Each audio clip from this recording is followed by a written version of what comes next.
C'est parti pour le Un jour une phrase du 17 septembre. Bonjour à tous.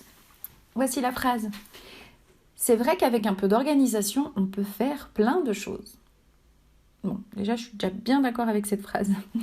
L'organisation, c'est la base de tout. Mais ici, la problématique était surtout est-ce qu'on accorde ou est-ce qu'on n'accorde pas le mot plein.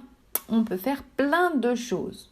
Eh bien oui, on peut se poser la question parce que parfois, plein s'accorde, et il peut notamment devenir pleine, plein, pleine, et parfois, il est invariable, c'est-à-dire qu'il ne change pas. Ici, à votre avis? En fait, c'est simple. Le mot plein est invariable quand il peut être remplacé par beaucoup. On peut faire beaucoup de choses, on peut faire plein de choses. C'est ce cas de figure-là. Et tout le monde sait que le mot beaucoup est un mot outil, est un mot invariable. Et jamais ça nous viendra à l'idée de mettre un S à beaucoup. C'est pareil pour plein dans ce cas-là.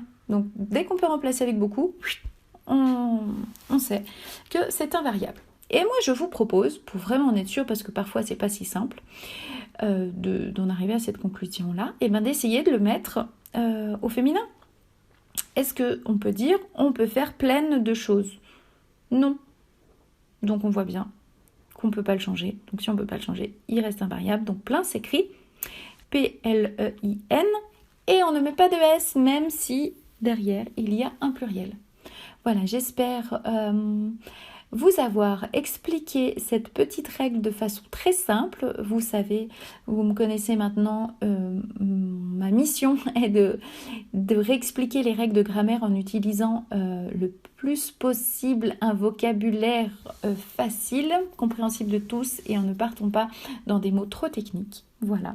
Donc ici, quand on peut remplacer plein par le mot beaucoup, il est invariable, c'est-à-dire qu'on ne le met jamais au pluriel.